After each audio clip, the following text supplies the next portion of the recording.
Welcome to Politics Done Right. I am your host, Egberto Willies. This is a progressive program that will take the mystery out of politics. This is the program that will encourage you to make sure government becomes we the people. Whether you are liberal, progressive, conservative, or otherwise, you get to air your point of view. We are an independent media outlet that, unlike mainstream media beholden to corporations, we only owe allegiance to you. Remember, you can also send me a tweet at EGBERTOWILLIES. That is at Egberto Willies. Let us engage. It is Politics Done Right.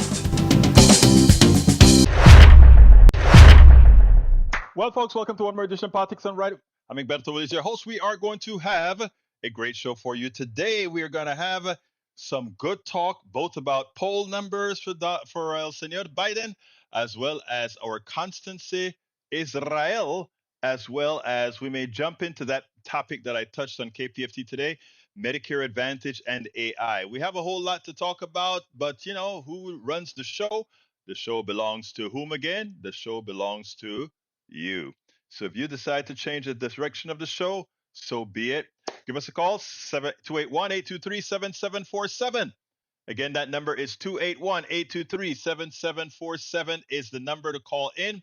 I would love to hear your voice as well, because you know what? We want to, just like we do at KPFT in the mornings, we would love to start getting some voice calls here in the afternoons. The morning shows are vibrant. We get between 8 to 12 calls. Every now and then we get 15 to 20. I mean, it's amazing. There are times we have to go through them like machine guns, you know, but that's the name of the game. That's what we aim to do. That's what we aim to please. That's what we want to do. Anyhow, folks, give us a call, 281-823-7747. Again, el número, una vez más, it is 281-823-7747. Anyway, let me salute the peeps that are already here. Eric Hayes is in the house. How are you doing, Eric? Bridge MCP is in the house. AVQ, Senator Michael Rutman is in the house. And of course, Yvette Avery Herod. And you know what? We don't have these notifications going out as they should. But you know what? We are signing up for a service where we can send direct messages to phone numbers who sign up. Of course, you have to sign up. We can't just spam you. You have to sign up to say, well, Egberto, when you're going live, you can send us a message over our phones. And we're going to start doing that so that we can get the live population up. But for now, welcome aboard. Welcome aboard. Let's see what else we got. Lee Grant is in the house as well. Lee Grant just showed up. We have quite a few videos to show you today. Want to wait for a few more people to join in, both on YouTube, Facebook, Twitch, and the internet, both the other places. Let's see. Bridge says, boy, did Trump go off the rails today. Unbelievable. Well, not really. Michael Ronan says, apologies, currently watching a different live stream. Catch you tomorrow. Well, I'll see you tomorrow. I'm hurt that you decided to go to a different live stream over our Politics Done Right, given that you're a mainstay here at Politics Done Right. But I won't take it to heart. I'll say maybe you just wanted a change. Eric says, let me figure this out. There's a county bond proposal that was to provide funds for Harvey repair and needed county road work that was passed by the voters to equally distribute the funds to all 4 precincts. And now the 3 Democratic precincts only want to give 1 Republican precinct 17% of the funds, although they have 47% of the county roads, plus most of the river flooding. When you bait and switch like that, it's an embezzlement. Not really.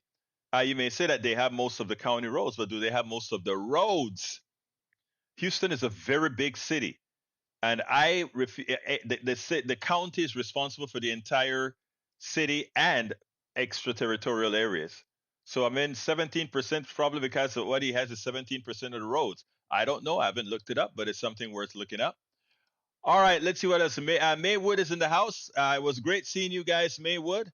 Eric Hayes, Bridge MCP at our Ask Egberto Anything. We had a good time, substantive discussions, etc., etc., etc. Now, it turns out that we are being throttled. As you can see, the messages aren't going out to say what the program that we're having. I wonder why. Throttling is a bad thing. And you know it's bad when it seems like YouTube is throttling you more so than Facebook, even though Facebook is doing it, seems to be doing it as well. I don't hate, I disagree with exception to this guy. He's crazy. No, he's more than crazy. He's evil. Let's get it clear. Let's not try to equate Donald Trump with crazy. Donald Trump is evil. Donald Trump is demented. Donald Trump is defective. Donald Trump's parents reared somebody that had a defective personality based on how he was reared. There are just some people that were wired that way because of their environment, and he grew up in a lousy environment. We don't need to have any kinds of protection or defense for Donald Trump. But anyhow, let's go ahead and start today with Stephanopoulos and what Stephanopoulos did. Okay, Stephanopoulos had Scalise on, Steve Scalise, the guy who should have been the what is it called?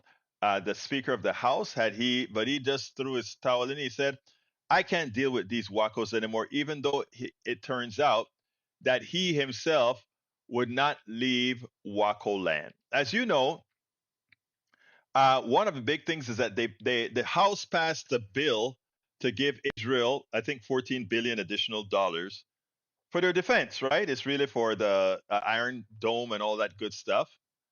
But they want to pay for it out of reducing IRS agents. And you know that is going to increase the budgets because the thugs that rip us off all the time, the rich people that are thugs, not the good ones, but the ones that rip us off all the times, they are going to be able to get away with cheating us as usual, right? It is said that I think $100 and something billion a year we could collect if we just went ahead and caught the tax cheats.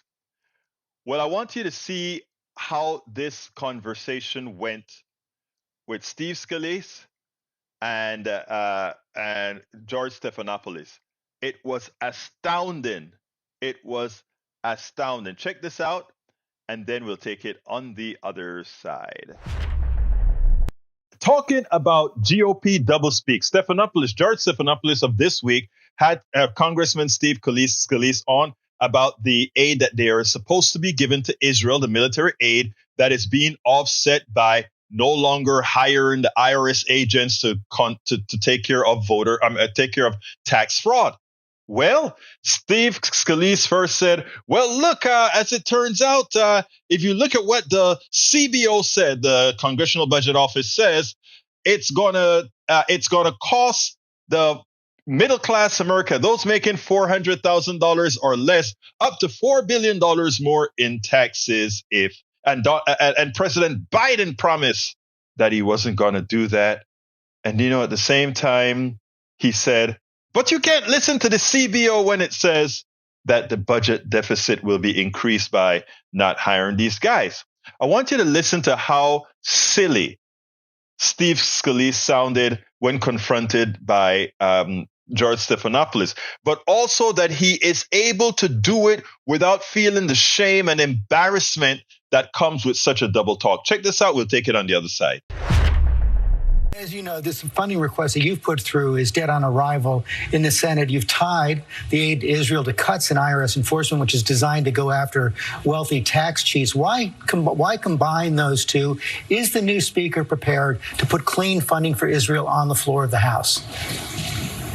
Well, actually, even the CBO says that some of that money would be going after low and middle income families. But at the end of the day, we passed a bill that addressed two problems that our Defense Department talks about. One, we need to get aid to Israel, and we do.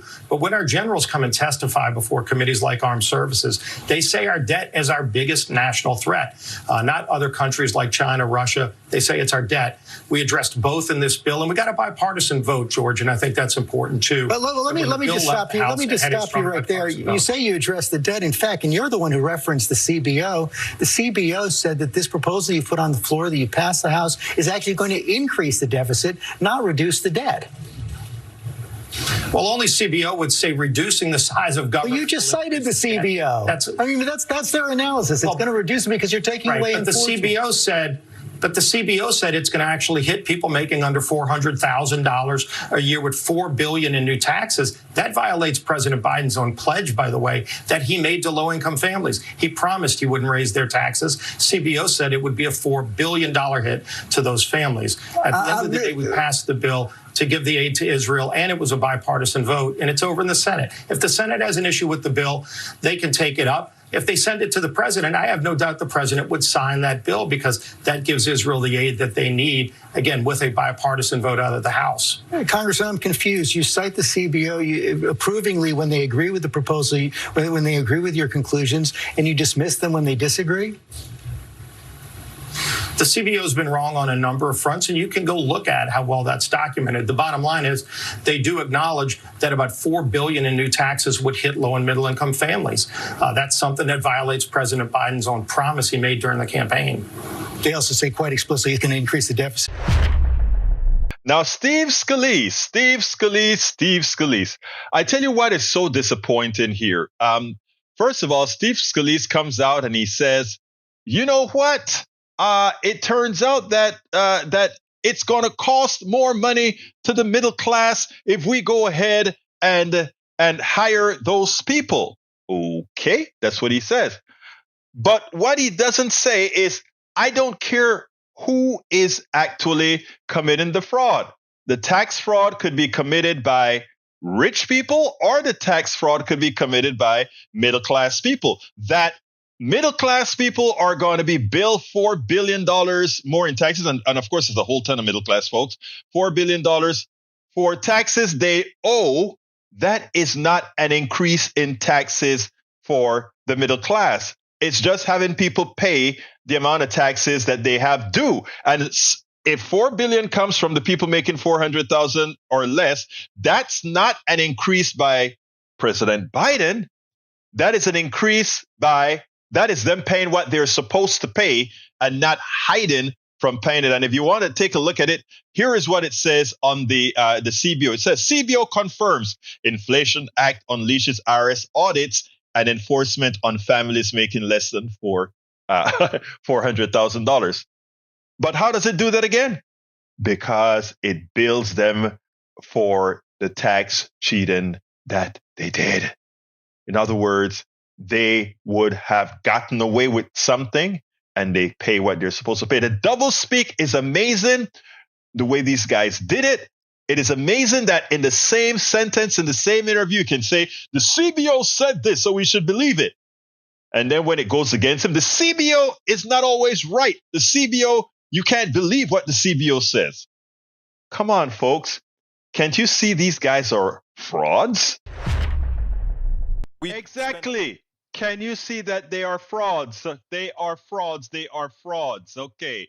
Mike Cisak says, Biden is suffering from a form of dementia. I know my mother suffered from it. Okay. If that's what you think and that's what you want to believe, it's her choice to be wrong. That's fine.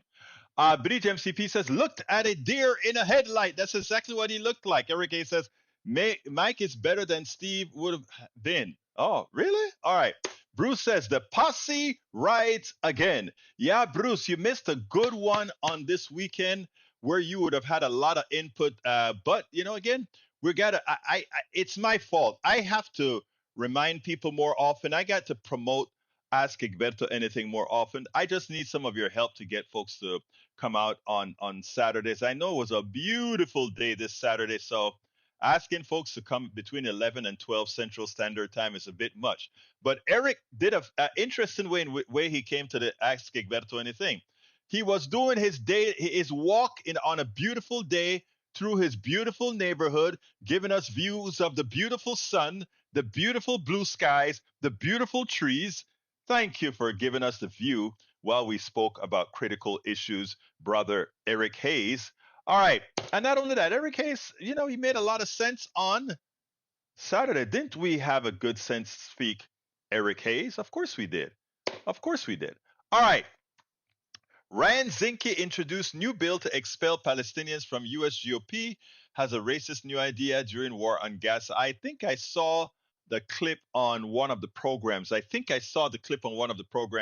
E2247. Anyway, welcome aboard E2247. Mike Cisak. I don't think I saluted you guys since you made it to the program, and his buff chest. I'm going to start wondering about Bridge MCP. Bridge MCP have fallen in love with Brother Hayes's chest because she speaks about it all of the times. I hear you, Bridge MCP. All right, Lee Grant says religion is intertwined with our culture and institutions, including the government. No way to separate them. That is not true. In fact, I think more than half of our founders, not that I care much about, the statements of our founders in today's reality, but much of what was said about our founders, they weren't deists, okay? They weren't Christians. I mean, we have to stop reinventing history here. There's no real strong dedication of our country to some specific religion. It's just not there. Read the Federalist Papers or everything else. Religion is not a big part, was never a big part of our founding, ever. It was always about moolah, money. It was always about capital, capital. Okay? Welcome aboard. Alistair Waters is in the house. She's driving, but she's here. We don't care how you come here, driving or not, Miss Waters. And Bridge MCP laughed at the joke that I made with respect to Brother Eric's buffed chest. Brother Eric likes to show us his chest.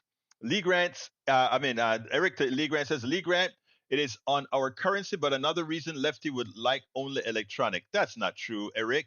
Why would you even just invent that statement, brother? That's an invention. All right, Bree says they want it to be about religion, so I asked which religion. Oh, they mean Christianity, but even Christianity, you'd have to ask them which brand of Christianity are they talking about. Okay, that wasn't the only stupendously silly thing that Scalise did over the weekend. Not at all. Okay, Lee Grant, the founders didn't invent Western culture, but products of it. I mean, Western culture is just an accumulation of cultures from around the world, okay? They learn stuff from China. They learn stuff from India. They learn stuff from Africa. The only thing that they hadn't done is give credit where it's due, all right? So the conquering culture, which at this point in our history, that we've had other conquering cultures, but in this point in our history, the conquering cultures simply adapted things from all over. Just look at America.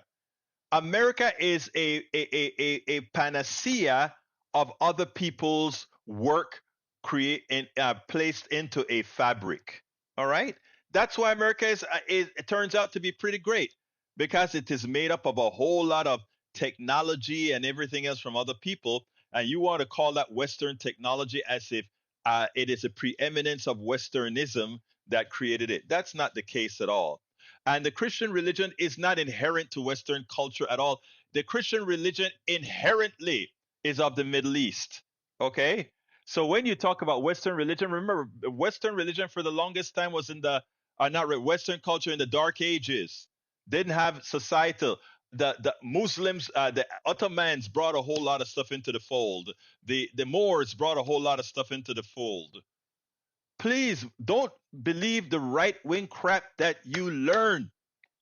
The right-wing crap is just that, crap. Anyhow, let's go to the second video with El Señor Steve Calise continue to make a oxymoron out of himself. Check this out, and then we'll take it en el otro lado. Here we go.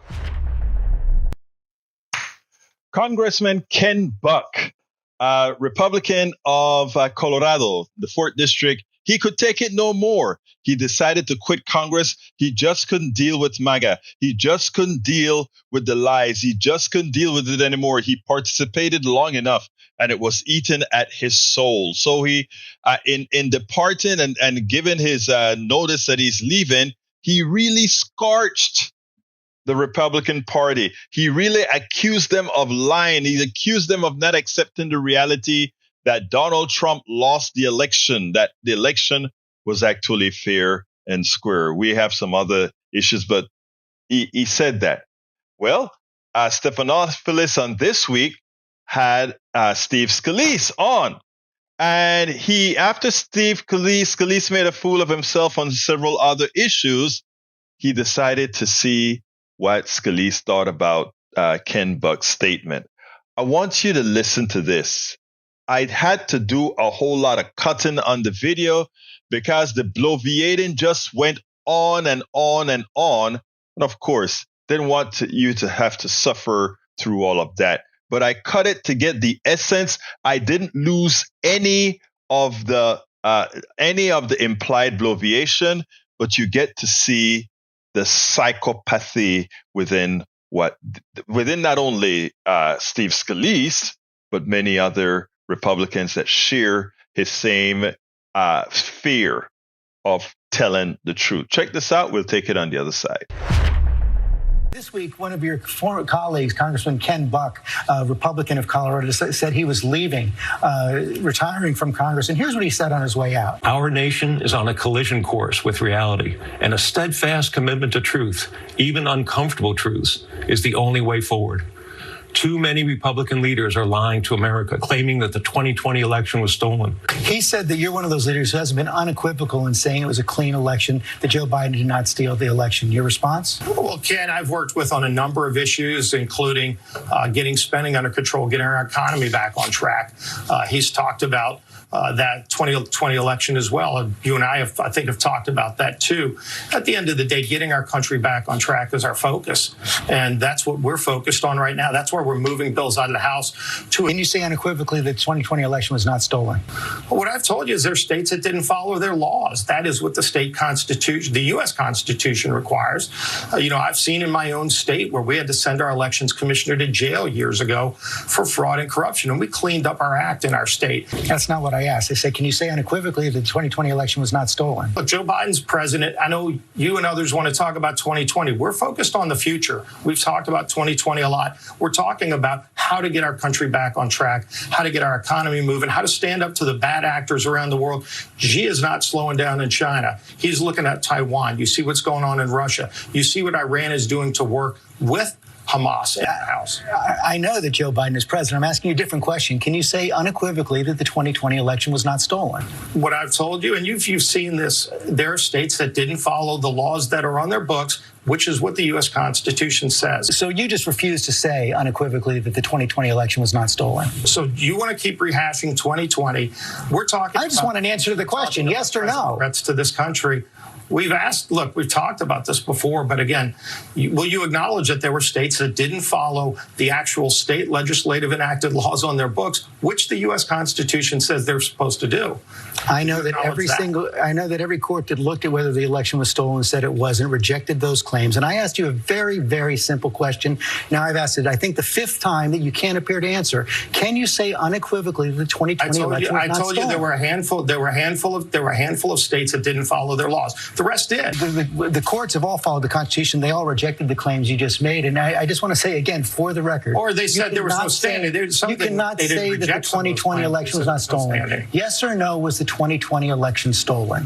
What I've told you is Joe Biden's the president of the United States, and right now he's failing the country on so many fronts that matter to families. We're talking about what matters to families today. You can keep talking about 2020. I'm talking about what's wrong with our country today.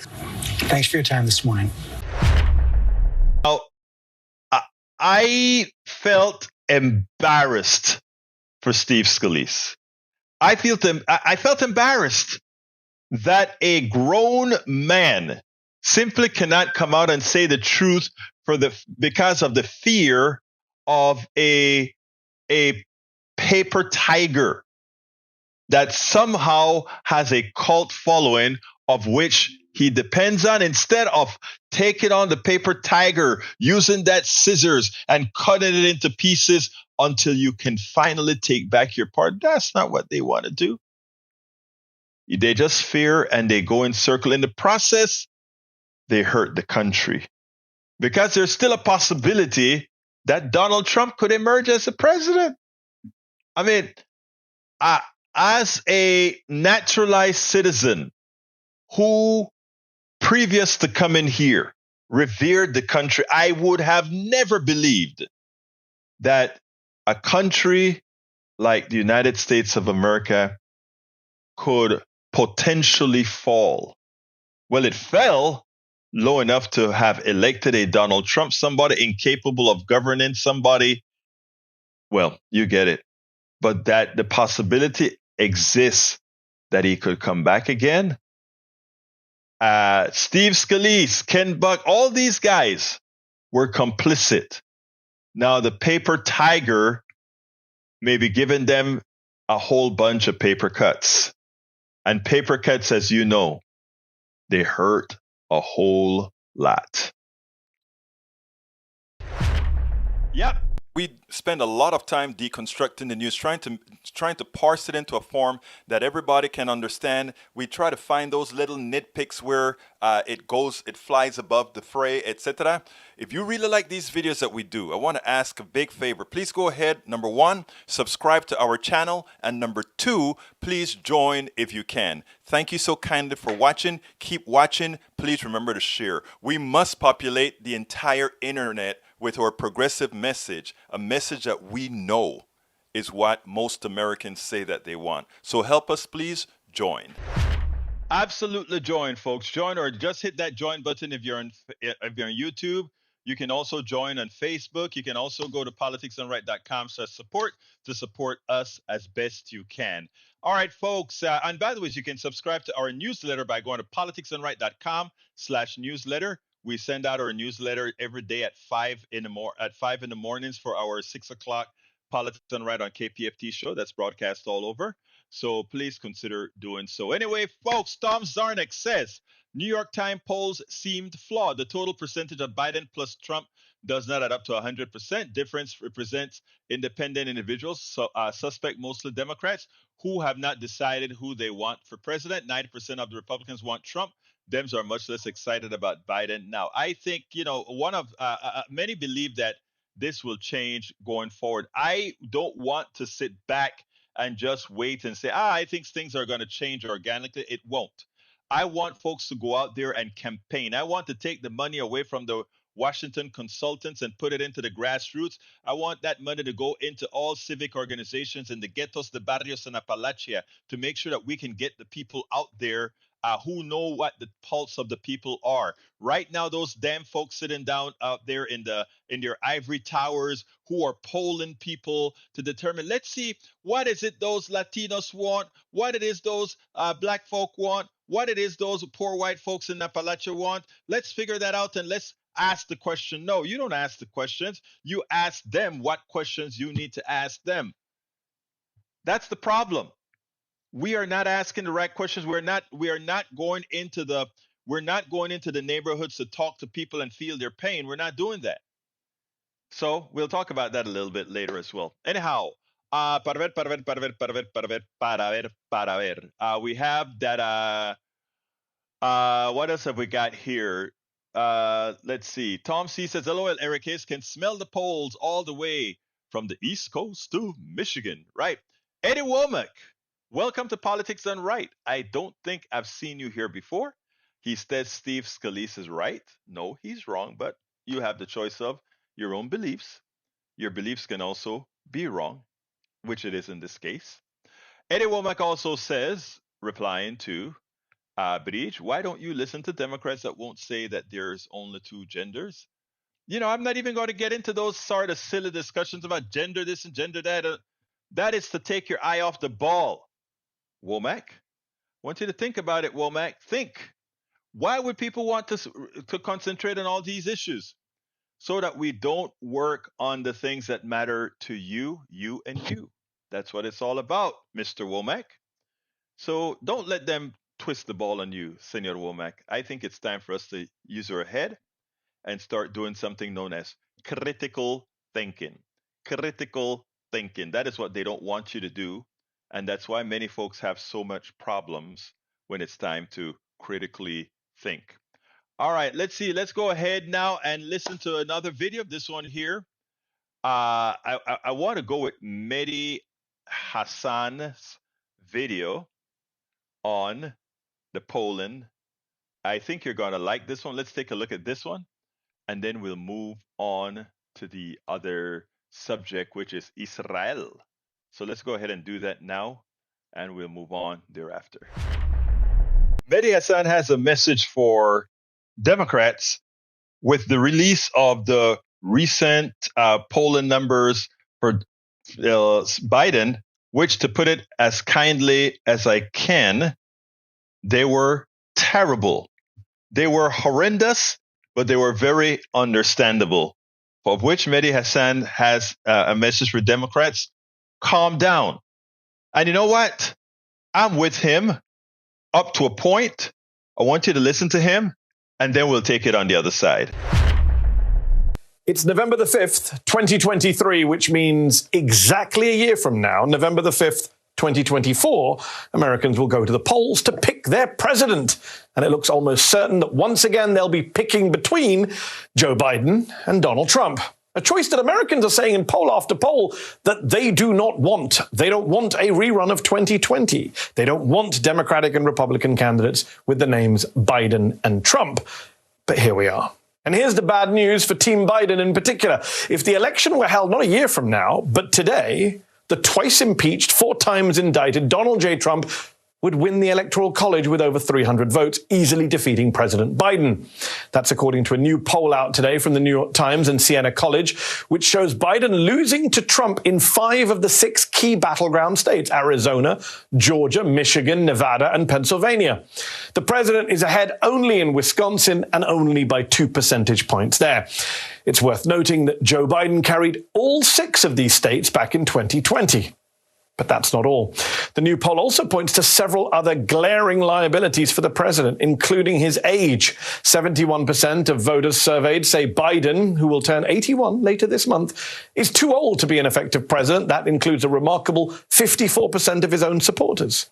The same doesn't apply, weirdly, to 77-year-old Donald Trump. Only 39% of the overall electorate say that Trump is too old to hold office, with just 19% of his supporters sharing that view. Another issue hurting Biden is the economy. Voters by a 59% to 37% margin trust Trump over Biden on economic issues. That's the largest gap of any issue surveyed in that poll. That's despite the fact that just last week we learned that strong consumer spending drove the US GDP to its biggest rise in nearly 2 years, growing 4.9%. And right now, unemployment is at one of its lowest rates for 50 years. But people don't seem to care in the polling. There's also growing concerns over President Biden's mental fitness. According to the poll, 62% of voters say the president does not have the mental sharpness to be effective. And yet, believe it or not, only 44% of voters believe the same of Donald Trump. However, Trump's declining mental acuity is kind of hard to ignore. Here he is just last night in Florida delivering yet another incoherent, rambling, mad speech. Many, many terrorists are coming in. Thousands of middle-aged men are coming in. Young men are coming in. Everyone's saying, how come they're all so young and so strong? And they're coming from China. Everything's a lie. The whole thing is a lie. The whole election was a lie. Why would I do a debate when Christie, sir, I'm sorry, he is not a fat pig, okay, this man? He said, he is not a fat pig. No, it's true. And you can't use the term fat. You're allowed to use the word pig, but not fat. He sounds totally mentally fit to be president to me. But perhaps the most stark finding from that new poll from the Times is this. Biden trails Trump by 5 points nationally, but when voters were asked about a hypothetical race involving not Biden, but an unnamed generic Democrat, that candidate actually leads Trump by 8 points. That's a 13-point swing. So to call these poll results anything other than savage for the president of the United States, for the Democratic Party, and let's be honest, for the future of American democracy, would be an understatement. To pretend things are fine and will be fine is mad. Having said all that, let me say again tonight, as I have said many times before on this show, we also do need to calm down a bit, get some perspective, especially historical perspective. Yes, the polls are bad for the sitting president, but we are still 1 year, exactly 1 year out from the election, 12 whole months. The Biden campaign for re-election hasn't yet fully launched. The Trump criminal trials, 4 of them, haven't yet started. And we know that incumbent presidents like Barack Obama and Ronald Reagan also trail their expected opponents at this stage in their first terms too, only to emerge victorious a year later. We also know that Biden's own poor approval ratings didn't really hurt Democrats in the midterms either. Remarkably, they held on to the Senate and prevented a red wave in the House. They did it by focusing on abortion rights and voting rights, which they can and presumably will do again next year. And in the meantime, Trump is giving Democrats ample ammo to use against him almost daily. Yes, Democrats who are concerned about Donald Trump taking the lead in the polls right now, responsible Republicans who are concerned about Donald Trump being in the lead right now, independents who are concerned that that Donald Trump is in the lead right now, really, as Mehdi Hasan has to say, calm down. Because what you have is 12 months to go ahead and undo all that, or to do all that wasn't done to make sure, not that Americans know what's, how the economy really is, etc. Because you know what? Americans are living it. And in as much as employment, we're at near full employment, in as much as inflation is coming down, in as much of all these things are occurring, we have still allowed the plutocracy, the oligarchy, the wealthy business owners, we have really allowed them to extract our wealth, extract every gain that we've had. We've allowed them to take it away. So, in effect, what we need to say is, as Brother Hassan has said, calm down. And now, understand what Americans are going through. Yes, numero uno. Numero dos. Let it be known that you have a fix for what they're going through.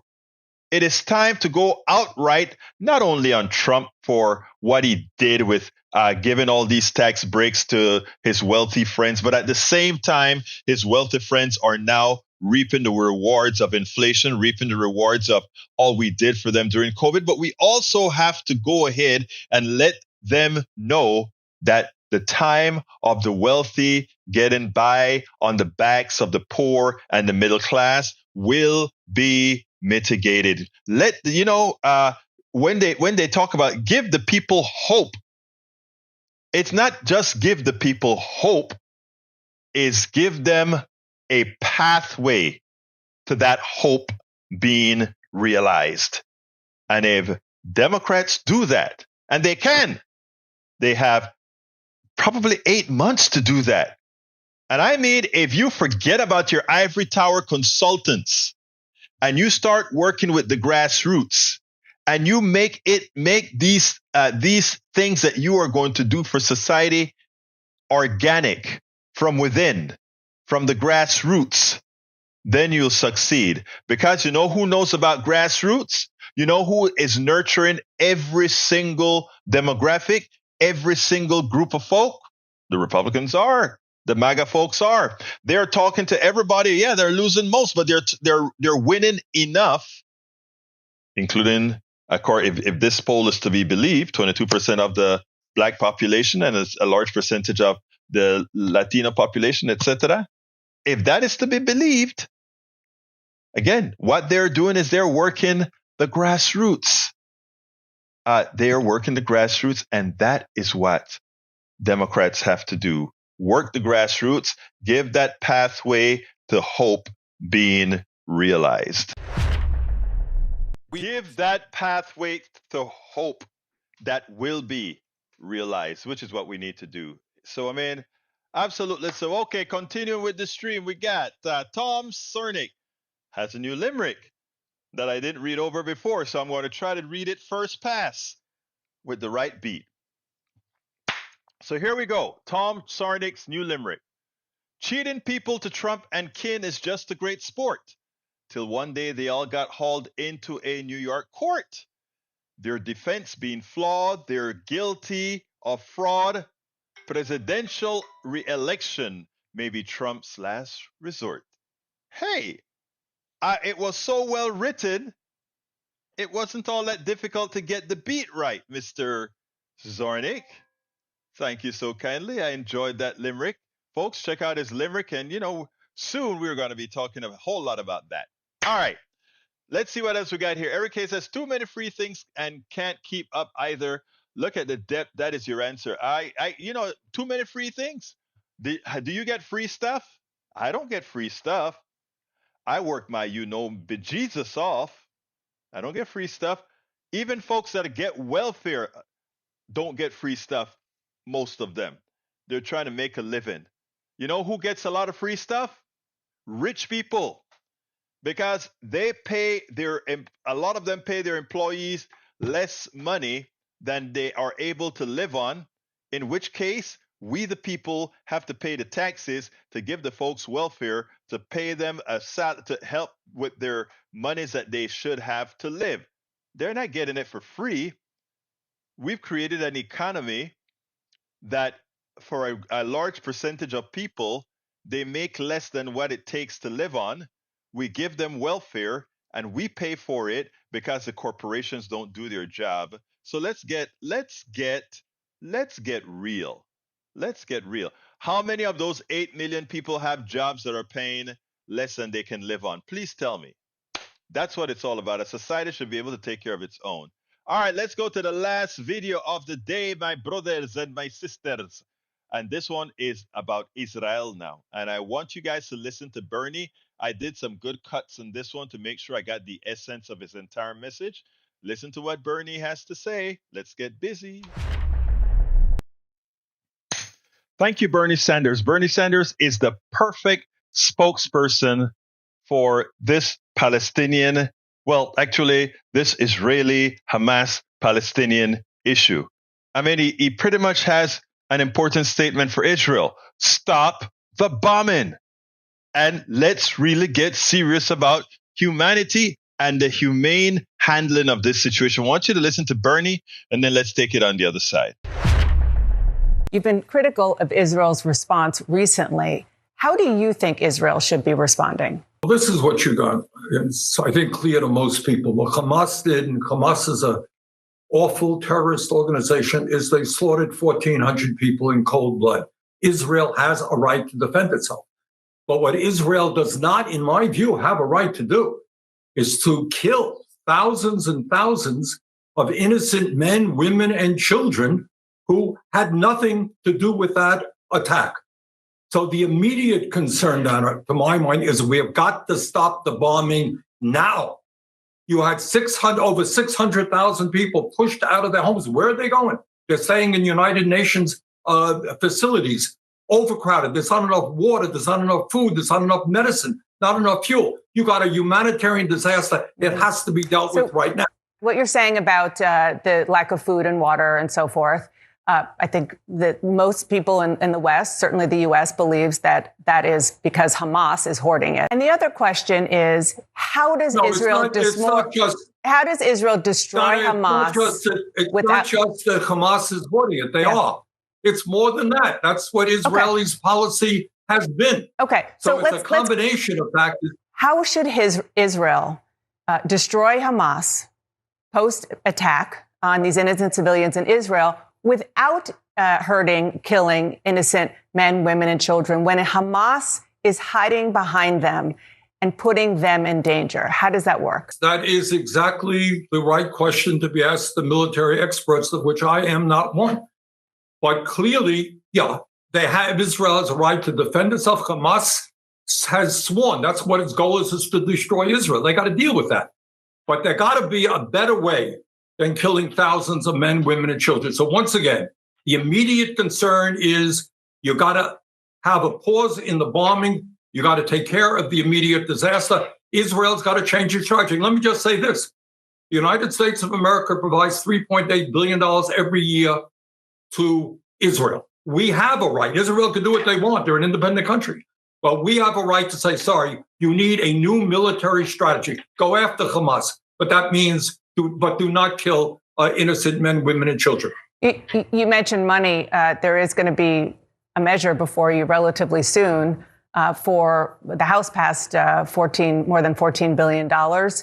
And there is going to be at least some version of that in the Senate. Will you support that?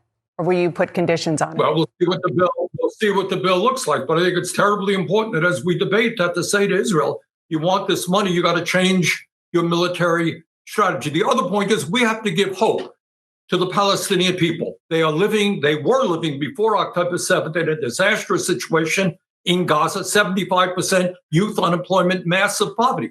And right now in Israel, you're having the Netanyahu government, an extreme right-wing government with racists aboard, trying to make it impossible for a two-state solution in the West Bank. They're killing settlers there. So what we need is the world to come together to give hope to the Palestinians. We need a two-state solution, and we need to have many of the very wealthy countries in the region, the United Arab Republic, Saudi Arabia, Qatar. They are extraordinarily wealthy. Yes, work they with are. the United States, work with the community in order to provide some hope and decency and freedom to the Palestinian people, which Hamas will never do. Bernie nails it. He nails the Netanyahu government for what they are, a right-wing racist government that really is harming its people. Yes, Hamas is to blame for the 1,400 Israelis that got killed, but that is under the tutelage of El Señor Benjamin Netanyahu. Absent Benjamin Netanyahu, absent the right wing in Israel, the likelihood of Hamas building the oomph to do what they did, the 1,400 kill, that would not have occurred. So yes, Hamas perpetrated the terrorist act. And what we have is a Netanyahu who inched it on, first of all, with his tacit support in the past of Hamas through third parties, but also with his hard line stance in public. He pretty much used Hamas to do something that he couldn't do absent that very horrendous terrorist act. And if you listen to what's occurring behind the scenes, you understand exactly what Netanyahu and the IDF is doing right now, using this particular situation to do something really, really bad. And you know who sees it very well? El Señor Senator Bernie Sanders. And that's why you hear him constantly sticking to the two-state solution and bringing up that you're going to give the Palestinians hope with a two-state solution. Because absent that, we know what Netanyahu is trying right now. We know Netanyahu wants to destroy Gaza in such a manner to make it inhabitable completely. And that way, throw the people out to the Sinai. Look, it's in writing. There are documents that have been found that shows that is what they want. You take a listen to what many of these right-wingers, we've seen their videos all over the internet, where they come out and they say, this is it. This is what they really want to do. Get rid of the Palestinians in Gaza. Of course, they mean the West Bank as well, but that's what they want to do now. And they're using this to do that. I mean, I wish the Israelis, as we did when Trump was in power here, I wish the Israelis would take their government back, take it away from the Netanyahus, take it away from the right-wing racists inside of Israel, and let's go ahead and get done what needs to be done. Let's protect the Israeli citizens. Let's protect the Palestinian citizens. Let's get out of this stage of annihilation that we have on the part of the IDF. That is absolutely so. And hey, you're right about that, Bruce. As you know, I was a delegate for Bernie Sanders in Philadelphia in 2016. It was a great event. I mean, we had to put out a lot of fires to prevent that convention from going crazy, because a lot of the Bernie folks, we were pissed off, but some of us were pissed off, but trying to keep the calm for the betterment of, or to get the right thing done. I think that's why my Kingwood area Democrats made me a delegate, even though they were mostly supporting Hillary Clinton. But they were kind to make it happen for me to go to Philadelphia for that. Anyhow, welcome aboard, Melissa Bowie. Melissa is one of our faves and fave supporters out there at KPFT as well. She always have a lot to say. Love to hear. Hey, Melissa, you always call into the show at KPFT. You should call in here as well, 281-823-7747, because Bridge MCP is tired of calling in. She says, Egberto, let other people call in. Everybody here want to chat. They don't want to call, even though we're trying to build this platform. Come on, I just invested. Bruce suggested that I invest in bringing electronics, telephones to the system, and we did. So, folks, give us a call, 281-823-7747. All right, what else have we got? The number is 281-823-7747. You asked me to say it again? I said it again. I assume that means we're going to hear from Melissa in a minute. Anyway, folks, we are going to continue here. If you have any comments that you want to say, feel free to give us a call as well. Mike Cizek is in the house. What else have we got here? What else? Did we care about Ukrainians getting jobs that flew first class here? No. The story about Ukraine being victims versus Palestinians being victims, it's an interesting scenario, a very interesting scenario, and something that we have to. And if you listen to Bernie, what Bernie had to say, Bernie was clear about that. Well, welcome, Melissa. So you did call. How are you doing today, Mademoiselle Bowie? Hi. Hello, Egberto. How are you today? I am enjoying your show. I am glad that you're enjoying the show. Yes. But I have a quick question. Yes. The chat group was talking about 8 million. I came in late. What's the 8 million number about? Okay, the 8 million. Well, we happen to be talking about not we. Our good friend here, Eric Hayes, is talking about free giveaways, and he's stating that 8 million people get free stuff in this country. In other words, welfare and all that kind of stuff. And my contention is that I don't know very few people that are users in this country. Even people on welfare, I find, try to work hard. Go ahead. I don't know. Tell Eric Hayes that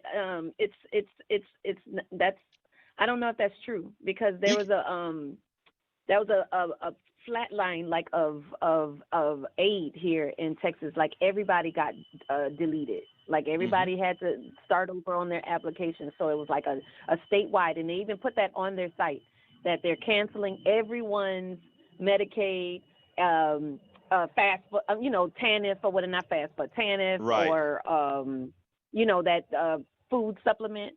So you had to reapply. So I don't know what he's talking about, because they had to get everybody who was on the system, off the system, so they could put the people who they flew in here on the system. So he tripping on that one. Melissa, let me say something that a lot of people, it's we don't have a problem dogging the poor. In other words, look, you and I know, and everybody else here, Bridge MCP and everybody in our chat understands that there are people who will always use the system.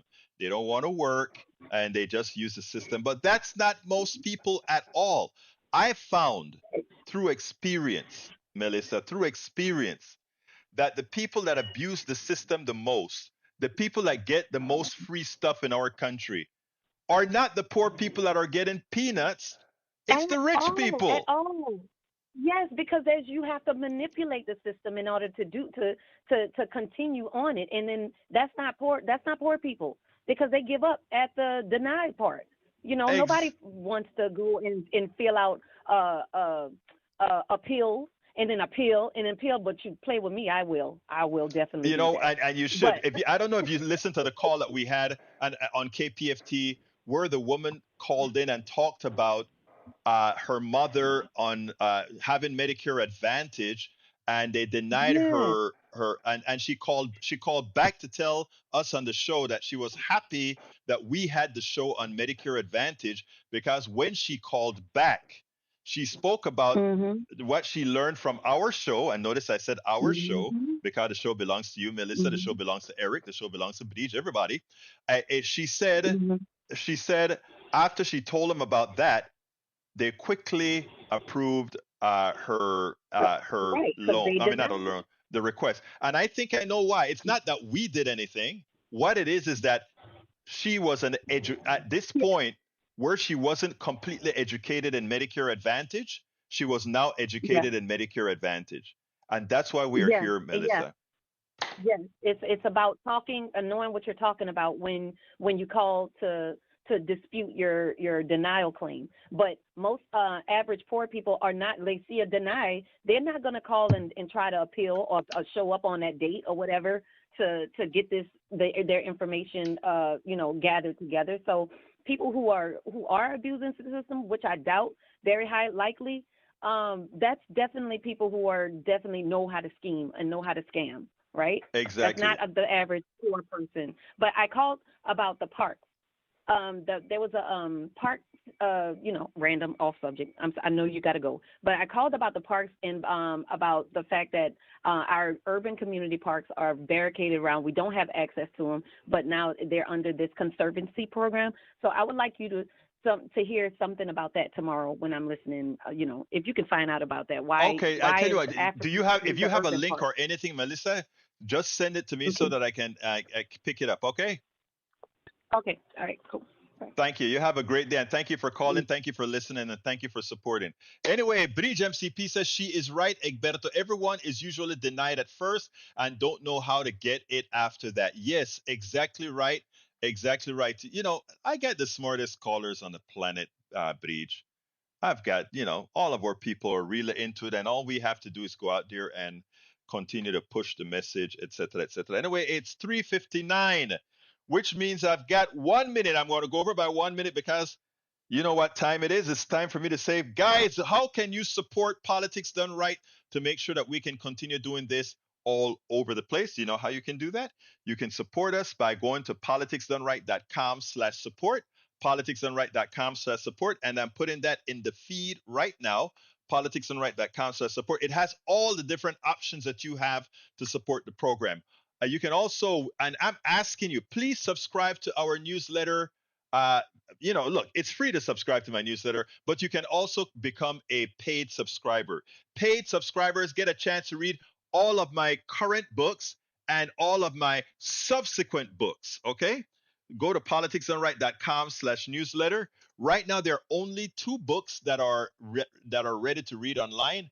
I am going to put the rest up there before the end of the year. I expect to have all 5 of my books up there before the end of the year. And next year, I'm hoping that I get enough time off, meaning on the weekends, to write 3 books that I've already started. 3 books that I've already started. I hope to get those out as well. These are not going to be huge books. These are going to be, on a shorter order. But again, the idea here is this is how we get our message out. This is how we get our message out. So anyway, I got to get out of here. I want to ask you again, please support us by going to politicsdoneright.com/support.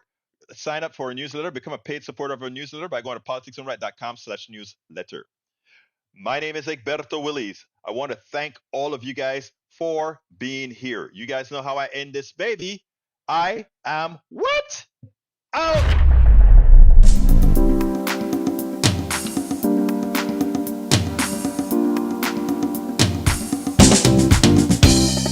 Welcome to Politics Done Right. I am your host, Egberto Willies. This is a progressive program that will take the mystery out of politics. This is the program that will encourage you to make sure government becomes we the people. Whether you are liberal, progressive, conservative, or otherwise, you get to air your point of view. We are an independent media outlet that, unlike mainstream media beholden to corporations, we only owe allegiance to you. Remember, you can also send me a tweet at EGBERTOWILLIES. That is at Egberto Willies. Let us engage. It is Politics Done Right.